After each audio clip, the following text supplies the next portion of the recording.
بسم اللہ الرحمن الرحیم۔ شیطان اکبر کہاں رہتا ہے؟ شیطان اکبر سے مراد وہ جن ہے جو سب سے بڑا سرکش اور خدا کا نافرمان ہے، جس نے حضرت آدم علیہ السلام کو سجدہ کرنے سے انکار کر دیا، جس نے نسل انسانی کو گمراہ کرنے اور قیامت تک زندہ رہنے کی تمنا کی تھی، وہ بارگاہ الہی سے پوری کی گئی ہے۔ اس لیے بنیادی طور پر ہر انسان کا اصل دشمن یہی شیطان اکبر ہے، مگر یہ ہر انسان کے ساتھ نہیں رہتا، بلکہ اس کا اڈا پانیوں پر ہے، جہاں سے یہ اپنے چیلوں اور لشکروں کو لوگوں کو گمراہ کرنے کے لیے روانہ کرتا ہے، اور کبھی کبھار اگر کوئی بڑا مشن ہو تو خود بھی میدان میں آ جاتا ہے۔ تاہم زیادہ تر اس کا کام نگرانی ہے، جیسا کہ حضرت جابر رضی اللہ تعالی عنہ سے مروی ہے کہ اللہ کے رسول صلی اللہ علیہ وآلہ وسلم نے فرمایا، شیطان اپنا عرش پانی پر بچھاتا ہے، پھر وہاں سے اپنے لشکر لوگوں کو گمراہ کرنے کے لیے روانہ کرتا ہے۔ اس کے نزدیک اس کے لشکر میں سب سے معزز وہ ہوتا ہے جو سب سے بڑا فتنہ پیدا کرتا ہے۔ چنانچہ اس کے لشکر میں ایک فوجی آ کر کہتا ہے کہ میں فلاں فلاں فتنہ و برائی کا کام کر کے آیا ہوں۔ شیطان کہتا ہے، نہیں، تم نے کچھ بھی نہیں کیا۔ پھر دوسرا آ کر کہتا ہے کہ میں نے فلاں اور فلاں کو اس وقت تک نہیں چھوڑا جب تک کہ اس کے اور اس کی بیوی کے درمیان پھوٹ نہ ڈال دی۔ آن حضرت صلی اللہ علیہ وآلہ وسلم نے فرمایا کہ پھر شیطان اس شخص کو اپنے قریب کرتا ہے اور کہتا ہے، شاباش، تم نے واقعی ایک بڑا کام کیا ہے۔ شیطان اکبر کے مددگار کون ہیں؟ شیطان اکبر اگرچہ اکیلا ہی ساری انسانیت کا دشمن ہے، مگر اس کے ساتھ اس کے بہت سے مددگار بھی چیلے چانٹوں کی شکل میں موجود ہے۔ شیطان چونکہ جنات میں سے ہے، اس لیے اس کے زیادہ تر چیلے چانٹے جنات ہی سے ہیں، اور جو کام وہ کرنا چاہتا ہے اس کے لیے جنات ہی اس کے لیے زیادہ موزوں بھی ہیں، کیونکہ وہ بغیر دکھائی دیے انسان کے دل میں وسوسہ ڈالنے کی صلاحیت رکھتے ہیں، اور پھر اس لیے بھی کہ ان میں بذات خود سرکشی کا عنصر انسان کی نسبت بہت زیادہ ہے۔ علاوہ ازیں اس کی اپنی ذریت بھی اس کے ساتھ ہے، لیکن اس کا یہ معنی نہیں کہ شیطان اکبر انسانوں سے کام نہیں لیتا، بلکہ وہ شیطان صرف انسانوں سے بھی دوسرے انسانوں کے خلاف بڑے بڑے کام لیتا ہے۔ شیطان اکبر اور ہر انسان کا شیطان۔ شیطان اکبر کون ہے؟ کہاں رہتا ہے؟ یہ تو بالاختصار واضح ہو چکا ہے کہ وہ جنات میں سے سب سے بڑا سرکش اور خدا کا نافرمان ہے۔ ہر انسان کو گمراہ کرنا اس کا مشن ہے، مگر وہ ہر انسان کے ساتھ نہیں رہتا اور نہ ہی غیب کا علم رکھتا ہے۔ البتہ سمندروں کے پانیوں پر اس کا اڈا ہے، اور اس کی اولاد اور دیگر سرکش جنات اس کے مددگار اور اعوان و انصار ہیں۔ اب یہاں یہ بات واضح کرنا ضروری ہے کہ ہر انسان کے ساتھ بھی ایک شیطان ہوتا ہے، اور یہ شیطان ابلیس نہیں بلکہ کوئی سرکش جن ہوتا ہے، جو شیطان اکبر ہی کے فرائض انجام دینے کے لیے ہمہ وقت انسان کے تعاقب میں رہتا ہے، اور جہاں موقع ملتا ہے فوراً اپنا وار کر دیتا ہے۔ عام طور پر یہ وار جسمانی اذیت کی صورت میں نہیں، بلکہ ارتکاب گناہ اور خدا کی نافرمانی کی کسی شکل میں ہوتا ہے۔ اس کی کون کون سی شکلیں ہوتی ہیں اور ان سے بچاؤ کی کیا کیا تدبیر ہیں، یہ تفصیلات آئندہ صفحات میں آ رہی ہیں انشاءاللہ۔ باقی رہا ہر انسان کے ساتھ ایک شیطان کی موجودگی کا مسئلہ، اس کے دلائل درج ذیل ہیں۔ حضرت عبداللہ بن مسعود رضی اللہ تعالی عنہ سے روایت ہے کہ اللہ کے رسول صلی اللہ علیہ وآلہ وسلم نے فرمایا، اللہ تعالی نے تم میں سے ہر شخص کے ساتھ ایک جن کو ساتھی بنا کر مقرر کر رکھا ہے۔ لوگوں نے کہا، اے اللہ کے رسول صلی اللہ علیہ وآلہ وسلم، آپ کے ساتھ بھی؟ آپ نے فرمایا، ہاں، میرے ساتھ بھی، مگر میرے رب نے اس کے مقابلے میں میری مدد کی ہے اور وہ میرے تابع ہے۔ اس لیے وہ مجھے خیر و بھلائی کے علاوہ کوئی اور حکم نہیں دیتا۔ جنات کو آگ کا عذاب کیسے دیا جائے گا؟ یہاں ایک اشکال پیدا ہوتا ہے کہ اگر جنوں کو آگ سے پیدا کیا گیا ہے تو پھر ان میں سے گناہگاروں کو عذاب کس چیز سے دیا جائے گا؟ کیونکہ وہ جہنم کی آگ کا عذاب تو انہیں کچھ تکلیف نہیں دے گا، کیونکہ وہ تو خود آگ کے ہیں۔ اس کے اگرچہ بہت سے جواب دیے گئے ہیں، تاہم میں اس کا مناسب جواب یہ سمجھتا ہوں کہ گناہگار جنات جہنم میں جائیں گے اور انہیں عذاب دینا اللہ کی قدرت کاملہ سے کچھ بعید نہیں۔ البتہ اس عذاب کی حقیقت ہم نہیں جانتے۔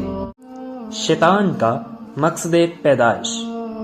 شیطان کو اللہ تعالی نے اس لیے پیدا کیا ہے تاکہ اس کے ذریعے اپنے بندوں کا امتحان لے سکے کہ کون شیطان کی راہ اختیار کرتا ہے اور کون اللہ کی فرما برداری پر قائم رہتا ہے۔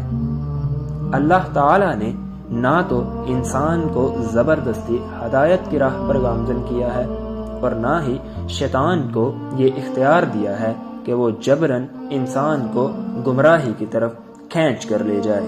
شیطان کی قوت و طاقت کی حقیقت۔ شیطان کی پرستش کا نظریہ اس بات پر قائم ہوا کہ شیطان جو چاہے نقصان برپا کر سکتا ہے، حالانکہ یہ نظریہ غلط تھا، اس لیے کہ اس کائنات میں جو کچھ ہوتا ہے وہ اللہ کے حکم و اذن سے ہی ہوتا ہے۔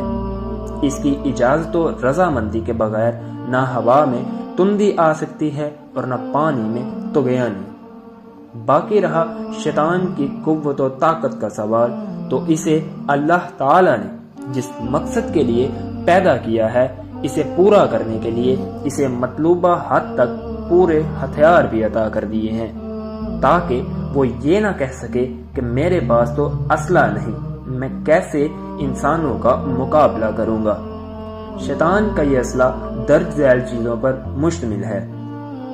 یہ انسانوں کو نظر نہیں آتا، انسانوں کے دلوں میں برے خیال القاء کرنے کی طاقت رکھتا ہے، انسان کے جسم میں داخل ہو سکتا ہے، برائی کو انسان کے لیے مزین کر سکتا ہے، ہر جگہ آنے جانے کی بے پناہ قوت اور سرعت رفتاری بھی اسے حاصل ہے۔ شیطان سے بچاؤ کی تدابیر۔ دوسری طرف شیطان کا مقابلہ کرنے کے لیے انسان کو یہ مطلوبہ ہتھیار دیے گئے ہیں، جن کی نوعیت یہ ہے کہ انسان کو شیطان کی دشمنی سے متنبع کیا گیا، شیطان کے مکر و فریب اور برے وسواس سے بچاؤ کے لیے وظائف بتائے گئے۔ جس طرح ہر انسان کے ساتھ ایک شیطان متعین ہے، اسی طرح اس سے بچاؤ کے لیے ایک محافظ بھی فرشتے کی شکل میں ہر انسان کے ساتھ متعین کیا گیا۔ ہر برائی کے بارے میں صاف صاف آگاہ کر دیا گیا کہ یہ برائی ہے، اور اس سے بچنے کے لیے اس کے دل میں خدا کے غضب اور جہنم کے عذاب کا خوف بھی پیدا کیا گیا۔ گناہ ہو جانے کے بعد توبہ و استغفار کا راستہ بھی رکھا گیا۔ انسانی شیاطین اور جناتی شیاطین۔ انسانی شیاطین سے مراد وہ لوگ ہیں جو ہیں تو ہماری طرح کے انسان، مگر سرکشی و بغاوت اور راہ حق سے دوری کی وجہ سے ان کے تمام اعمال شیطان اکبر کی رضامندی کے مطابق اور منشائے خداوندی کے خلاف وقوع پذیر ہوتے ہیں۔ یہی وجہ ہے کہ کرۂ ارض پر جبر و ستم کا جو مظاہرہ آج امریکہ کر رہا ہے، اس کی بنا پر لوگ اسے بزرگ شیطان یعنی شیطان اکبر کہہ رہے ہیں۔ مومن جن اور شیطان جن۔ چونکہ جنات میں بھی انسانوں کی طرح بغض، نیک، صالح اور مومن جن ہوتے ہیں، اور بعض سرکش، باغی، نافرمان اور کافر، جیسا کہ ارشاد باری تعالیٰ ہے، ہاں ہم میں بعض تو مسلمان ہیں اور بعض بے انصاف ہیں، پس جو فرما بردار ہو گئے انہوں نے تو راہ راست کا قصد کیا، اور جو ظالم ہے وہ جہنم کا ایندھن بن گئے۔ اس لیے تمام جنات کو شیاطین نہیں کہا جا سکتا، بلکہ جنات میں جو انتہائی سرکش، شریر اور اللہ کے باغی ہو اسے شیطان کہا جائے گا۔ کیا شیطان مسلمان ہو سکتا ہے؟ شیطان اکبر یعنی ابلیس کے بارے میں تو امت کا اجماع ہے کہ وہ مسلمان نہیں ہو سکتا، کیونکہ اللہ تعالیٰ نے اسے انسانوں کی آزمائش کے لیے پیدا کیا ہے، اور اگر وہ مسلمان ہو جائے تو پھر اللہ تعالیٰ کا یہ مقصد ہی فوت ہو جاتا ہے۔ البتہ شیطان اکبر کے علاوہ دیگر شیطان جو انسانوں کو فتنے میں مبتلا کرنے اور ان کے دلوں میں برے خیالات پیدا کرنے کے لیے مقرر کیے گئے ہیں، ان میں سے کوئی شیطان مسلمان ہو سکتا ہے یا نہیں، اس مسئلہ میں اختلاف ہے۔ تو اس مسئلے میں یہ بات راجح معلوم ہوتی ہے کہ دیگر شیطان مسلمان ہو سکتے ہیں۔ اس کی دلیل یہ ہے کہ نبی اکرم صلی اللہ علیہ وآلہ وسلم کا ہمزاد شیطان مسلمان ہو گیا تھا، مگر بعض علماء اس کو نہیں مانتے۔ وہ کہتے ہیں کہ شیطان مومن نہیں ہو سکتا۔ وہ کہتے ہیں کہ شیطان مومن نہیں ہو سکتا، بلکہ اللہ تعالیٰ نے نبی اکرم صلی اللہ علیہ وآلہ وسلم کو شیطان کے شر سے محفوظ رکھا۔ دل سوچتا ہے یا دماغ؟ جدید سائنس کی روح سے دل کا کام سوچنا نہیں بلکہ خون کی گردش کو کنٹرول کرنا ہے، جبکہ دماغ کا کام سوچنا ہے۔ مگر قرآن و حدیث میں خیالات کا منبع دل ہی کو قرار دیا گیا۔ مثلا قرآن مجید میں ہے، ہم نے جہنم کے لیے بہت سے انسان اور جن پیدا کیے ہیں، ان کے دل تو ہیں مگر ان سے سمجھتے نہیں، اور ان کی آنکھیں تو ہیں مگر اس سے دیکھتے نہیں، اور ان کے کان تو ہیں مگر اس سے سنتے نہیں۔ ایک اور جگہ ہے، کیا یہ لوگ زمین میں چلتے پھرتے نہیں کہ ان کے دل سمجھنے والے اور ان کے کان سننے والے ہوتے۔ حقیقت یہ ہے کہ آنکھیں ہی اندھی نہیں ہوتی بلکہ وہ دل اندھے ہو جاتے ہیں جو سینوں میں ہیں۔ بعض لوگوں نے یہ ترجیح بھی کی ہے کہ دل اور دماغ کا اتنا گہرا تعلق ہے کہ فہم و ادراک کے سلسلہ میں یہ دونوں حصہ لیتے ہیں۔ اس لیے یہ سوال ہی سرے سے غلط ہے کہ غور و فکر اور عقل و شعور کا محل دل ہے یا دماغ۔ باقی رہی یہ بات کہ قرآن و حدیث میں غور و فکر کی نسبت پھر دل کی طرف ہی ہر جگہ کیوں کی گئی، تو اس کا جواب بعض اہل علم نے یوں دیا ہے کہ قرآن سائنس کی زبان میں نہیں بلکہ ادب کی زبان میں کلام کرتا ہے۔ یہاں خواہ مخواہ ذہن اس سوال میں نہ الجھ جائے کہ سینے والا دل کب سوچتا ہے۔ ادبی زبان میں احساسات، جذبات، خیالات بلکہ قریب قریب تمام ہی افعال دماغ، سینے اور دل ہی کی طرف منسوب کیے جاتے ہیں۔ حتیٰ کہ کسی چیز کے یاد ہونے کو بھی یوں کہتے ہیں کہ وہ تو میرے سینے میں محفوظ ہے۔ ایک بات یہ بھی سننے میں آئی ہے کہ غور و فکر کا محل دماغ کو قرار دینے والے سائنسدان آج تک اس چیز کی تعین نہیں کر سکے کہ دماغ کا کون سا حصہ غور و فکر کا فریضہ انجام دیتا ہے۔ خیالات دل اور شیطان کا کردار۔ انسان کے دل میں اچھے اور برے خیالات انسانی فطرت کا لازمی حصہ ہیں۔ انسان کی پیدائش کے لحاظ سے دیکھا جائے تو اچھائی اور نیکی اصل قرار پاتی ہے، اور اگر اس کے جذبات کے لحاظ سے غور کیا جائے تو برے خیالات اصل قرار پاتے ہیں۔ یعنی انسان اگر اچھے ماحول میں پیدا ہو کر تربیت پائے تو اس کے اچھے اثرات اس کی زندگی پر مرتب ہوتے ہیں، اور اگر برے ماحول میں پیدا ہو کر تربیت پائے تو برے خیالات اس کی زندگی پر پر اثر انداز ہوتے ہیں۔ اسی بات کی ایک حدیث میں اس طرح بیان کیا گیا ہے کہ ہر نومولود فطرت پر پیدا ہوتا ہے، پھر اس کے والدین اگر یہودی ہوں تو اسے یہودی بنا دیتے ہیں، عیسائی ہوں تو اسے عیسائی بنا دیتے ہیں، اور مجوسی ہوں تو مجوسی بنا لیتے ہیں، جبکہ عقل و شعور اور بلوغت کی عمر کو پہنچنے کے بعد جب انسان کی خواہشات نفس اور جذبات بیدار ہوتے ہیں تو پھر یہ جذبات و خواہشات انسان کو برائیوں، سرکشی اور منمانی پر ابھارتے ہیں۔ اگر خوف خدا یا خوف سزا وغیرہ مانے ہو تو انسانی جذبات کو کنٹرول کر لیتا ہے، ورنہ ان کا اسیر بن جاتا ہے۔ انسان کے انہی جذبات و خیالات اور خواہشات نفس سے اس کا دشمن شیطان فائدہ اٹھاتا ہے اور انسان کو برائی پر بہت جلد آمادہ کر لیتا ہے، بلکہ اگر کہیں ظاہری طور پر کسی برائی کا موقع موجود ہو تو شیطان پوری شدت سے برے وسوسے انسان کے دل میں پیدا کرتا ہے۔ مثلاً جس شخص کو شراب اور نشہ کی لت پڑ جائے، اس کے لیے اس کے بغیر زندہ رہنا مشکل بن جاتا ہے۔ جسے عشق و محبت کا روگ لگ جائے، اس کے لیے اس کے بغیر وقت گزارنا ناممکن ہے، اور جسے ظلم و جبر اور فتنہ و فساد برپا کرنے کا جنون ہو جائے، اسے اس وقت تک اطمینان نہیں ملتا جب تک کہ وہ اس کا عملی اظہار نہ کر لے۔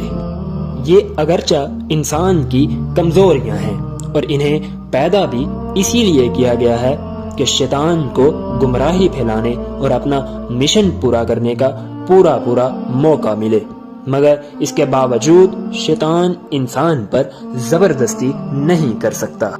کیا فرشتے اور شیاطین دل کے خیالات جانتے ہیں؟ فرشتوں کے بارے میں اگرچہ اختلاف ہے کہ وہ دل کی بات جانتے ہیں یا نہیں، لیکن راجح موقف یہی ہے کہ فرشتے انسان کے دل کے خیالات جانتے ہیں، تبھی تو وہ نیت و ارادے پر بھی ثواب لکھتے ہیں، جیسا کہ صحیح احادیث سے ثابت ہے۔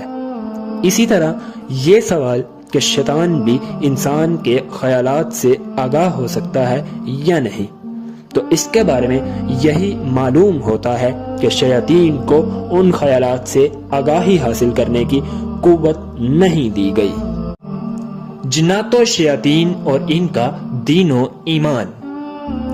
بنیادی طور پر اللہ تعالی نے ہی جنات کو بھی انسانوں ہی کی طرح اپنی عبادت کے لیے پیدا کیا ہے، اور اس عبادت کے لیے انہیں اختیار بھی دیا ہے، لیکن جس طرح انسان اس اختیار کو صحیح استعمال کرتے ہوئے دائرہ اسلام میں داخل ہو جاتے ہیں یا پھر کفر کی راہ اختیار کر لیتے ہیں، اسی طرح بعض جن بھی اللہ تعالی کے مطیع فرمان بن کر مسلمان ہو جاتے ہیں، جبکہ بہت سے جن اسلام میں داخل نہیں بھی ہوتے۔ اس سلسلہ میں خود قرآن مجید میں جنوں کا یہ قول بیان کیا گیا ہے، ہاں ہم میں بعض تو مسلمان ہیں اور بعض بے انصاف ہیں، پس جب فرما بردار ہو گئے انہوں نے تو راہ راست کا قصد کیا، اور جو ظالم ہیں وہ جہنم کا ایندھن بن گئے۔ جنات کی خوراک۔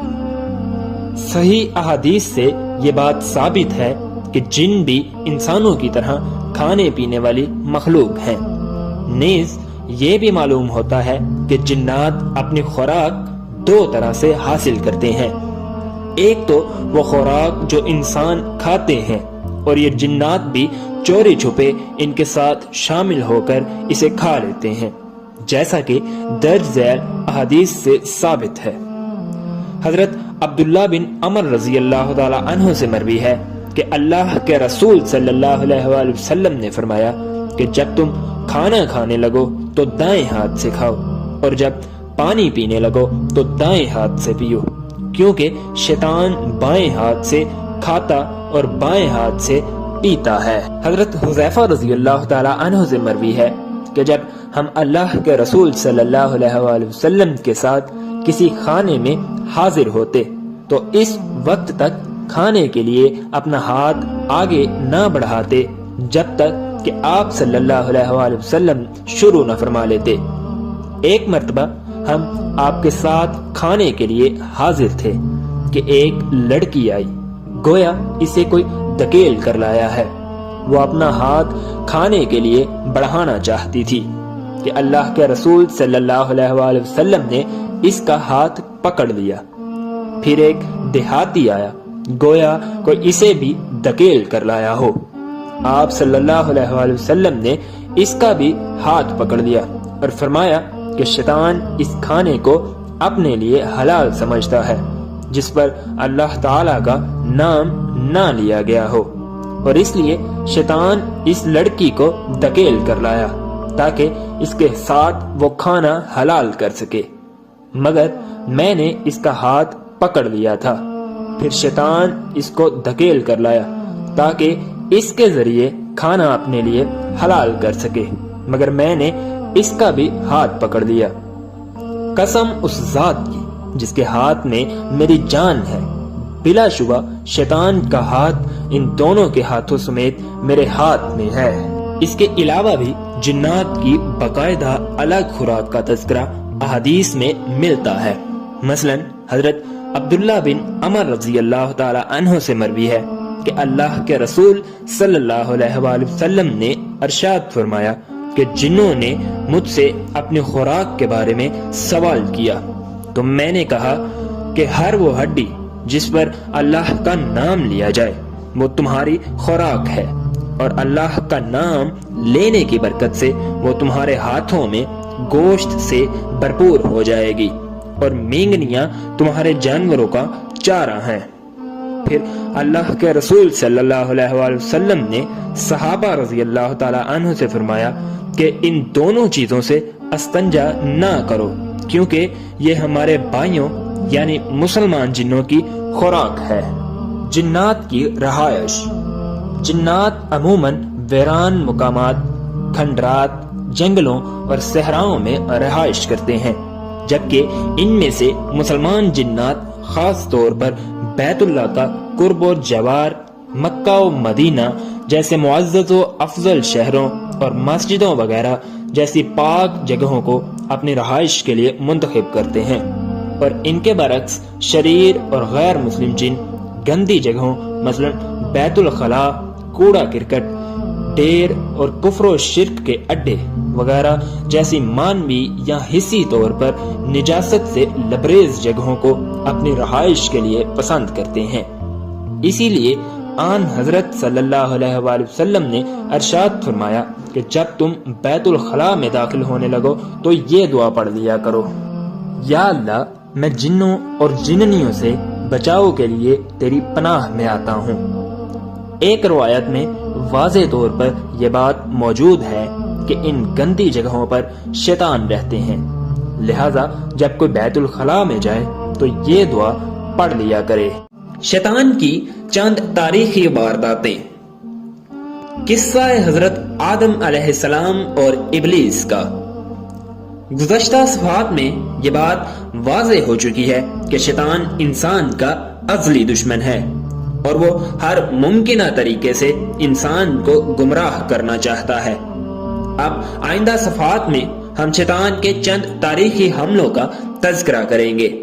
ان میں سب سے پہلے حضرت آدم علیہ السلام اور حوا علیہ السلام کے بارے میں بتائیں گے کہ شیطان نے انہیں کس طرح بھٹکایا اور اللہ کی نافرمانی کروا کر جنت سے نکلوا دیا۔ یہ تفصیل قرآن مجید کے مختلف مقامات پر موجود ہے۔ ان میں سورۃ اعراف کا مقام اپنے موضوع و مدعا کے اعتبار سے زیادہ جامع ہے۔ اس مقام کا انتخاب اسی لیے کیا گیا ہے: ہم نے تمہیں پیدا کیا اور پھر تمہاری صورت بنائی، پھر ہم نے فرشتوں سے کہا کہ آدم علیہ السلام کو سجدہ کرو، تو ابلیس کے سوا سب نے سجدہ کیا۔ ابلیس نے سجدہ نہ کیا۔ اللہ تعالیٰ نے اس سے پوچھا، جب میں نے تجھے سجدہ کا حکم دیا تو پھر کس بات نے تجھے سجدہ کرنے سے روک دیا؟ کہنے لگا، میں آدم سے بہتر ہوں، کیونکہ تو نے مجھے آگ سے پیدا کیا ہے اور اسے مٹی سے۔ اللہ تعالیٰ نے فرمایا نیچے اتر جا یہاں سے، تیرا حق نہ تھا کہ تو یہاں تکبر کرتا، لہذا نکل جا، تو ان لوگوں سے ہو گیا جنہیں ذلیل بن کر رہنا پڑتا ہے۔ ابلیس نے کہا اچھا پھر مجھے روز محشر تک مہلت دے دے۔ اللہ تعالیٰ نے فرمایا تجھے یہ مہلت دے دی جاتی ہے۔ ابلیس نے کہا تو نے مجھے گمراہی میں مبتلا کیا، تو اب میں تیری سیدھی راہ پر بیٹھوں گا، پھر انسانوں کو آگے سے، پیچھے سے، دائیں سے، بائیں سے، غرض ہر طرف سے گھیروں گا، اور تو ان میں سے اکثر کو شکر گزار نہ پائے گا۔ اللہ تعالیٰ نے فرمایا یہاں سے نکل جا، تو میری درگاہ سے ٹھکرایا ہوا اور رسوا شدہ مخلوق ہے۔ یاد رکھ انسانوں میں سے جو بھی تیری پیروی کرے گا تیرے سمیت ان سب سے جہنم کو بھر دوں گا، اور اے آدم تو اور تیری بیوی دونوں اس جنت میں رہو اور جہاں سے جی چاہے کھاؤ، مگر اس درخت کے قریب بھی نہ جانا ورنہ ظالموں میں سے ہو جاؤ گے۔ پھر شیطان نے ان دونوں کے دل میں وسوسہ ڈالا تاکہ ان کی شرمگاہیں جو ایک دوسرے سے چھپائی گئی تھی انہی کے سامنے کھول دے، اور کہنے لگا تمہیں تمہارے پروردگار نے اس درخت سے صرف اس لیے روکا ہے کہ کہیں تم فرشتے نہ بن جاؤ یا تم ہمیشہ یہاں رہنے والے نہ بن جاؤ۔ پھر ان دونوں کے سامنے قسم کھائی کہ میں فی الواقعہ تمہارا خیر خواہ ہوں۔ چنانچہ ان دونوں کو دھوکہ دے کر آہستہ آہستہ اپنی بات منوا لی۔ پھر جب انہوں نے اس درخت کو چکھ لیا تو ان کی شرمگاہیں ایک دوسرے پر ظاہر ہو گئیں، اور وہ جنت کے پتے اپنی شرمگاہوں پر چپکانے لگے۔ یعنی یہ نہیں ہوا کہ ادھر شیطان نے ان دونوں کے دلوں میں وسوسہ ڈالا اور سبز باغ دکھائے تو فوراً آدم علیہ السلام اور حوا علیہ السلام اس درخت کا پھل کھانے کو تیار ہو گئے، بلکہ وہ مدتوں ان باتوں کی یقین دہانی کراتا رہا، تب جا کے وہ انہیں اس نافرمانی پر اکسانے کی کوشش میں کامیاب ہوا۔ ابلیس و آدم کے خصائل کا فرق۔ ابلیس نے اللہ تعالیٰ کی نافرمانی کی جبکہ آدم علیہ السلام سے بھول کر ہوئی۔ ابلیس نے نافرمانی کی تو اس نے اعتراف کرنے کی بجائے تکبر کیا اور اکڑ بیٹھا، اور آدم علیہ السلام سے ہوئی تو انہوں نے اعتراف کیا اور اللہ کے حضور توبہ کی۔ ابلیس نے اپنی نافرمانی کا الزام اللہ کے ذمہ لگا دیا، جبکہ آدم علیہ السلام نے یہ اعتراف کیا کہ یہ واقعی یہ قصور ہمارا ہی تھا۔ ابلیس انہی جرائم کی وجہ سے بارگاہ الہی سے ہمیشہ کے لیے ملعون اور روندا ہو کر قرار دیا گیا، اور آدم علیہ السلام اپنی غلطی کے اعتراف اور توبہ کی وجہ سے مقرب بارگاہ الہی بن گئے اور انہیں نبوت عطا ہوئی۔ قصہ حابیل و قابیل اور شیطان کا کردار۔ قرآن مجید میں حضرت آدم علیہ السلام کے 2 بیٹوں کا قصہ اجمالی طور پر اس طرح بیان ہوا ہے۔ نیز آپ ان اہل کتاب کو آدم علیہ السلام کے 2 بیٹوں کا سچا واقعہ سنائیں۔ جب ان دونوں نے قربانی کی تو ان میں سے ایک کی قربانی قبول ہوئی اور دوسرے کی نہ ہوئی۔ دوسرے نے کہا میں ضرور تمہیں مار ڈالوں گا۔ پہلے نے جواب دیا اللہ تو صرف متقیوں کی قربانی قبول کرتا ہے، اگر تو مجھے مار ڈالنے کے لیے میری طرف اپنا ہاتھ بڑھائے گا تو بھی میں تجھے قتل کرنے کے لیے اپنا ہاتھ نہیں بڑھاؤں گا، میں تو فقط اللہ رب العالمین سے ڈرتا ہوں۔ میں چاہتا ہوں کہ تو میرا اور اپنا گناہ سب کچھ سمیٹ لے اور اہل جہنم میں سے ہو جائے، اور ظالم لوگوں کی یہی سزا ہے۔ بالآخر دوسرے نے اپنے آپ کو اپنے بھائی کے قتل پر آمادہ کر لیا، چنانچہ اسے مار ڈالا اور نقصان اٹھانے والوں میں سے ہو گیا۔ پھر اللہ نے ایک کوا بھیجا جو زمین کو کورید رہا تھا تاکہ اس قاتل کو دکھلائے کہ وہ اپنے بھائی کی لاش کو کیسے چھپا سکتا ہے۔ وہ کہنے لگا، افسوس، میں تو اس کوے سے بھی گیا گزرا ہوں کہ اپنے بھائی کی لاش کو نہ چھپا سکا۔ اس کے بعد وہ اپنے کیے پر بہت نادم ہوا۔ اسی وجہ سے ہم نے بنی اسرائیل کے لیے تورات میں لکھ دیا تھا کہ جس شخص نے کسی دوسرے کو جان کے بدلے کے علاوہ یا زمین میں فساد کرنے کی غرض سے قتل کیا تو اس نے گویا سب لوگوں کو مار ڈالا، اور جس نے کسی کو قتل ناحق سے بچا لیا تو وہ گویا سب لوگوں کی حیات کا موجب ہوا۔ اور ان کے پاس ہمارے رسول واضح دلائل لے کر آتے رہے، پھر بھی ان میں سے اکثر لوگ زمین میں زیادتیاں کرنے والے ہیں۔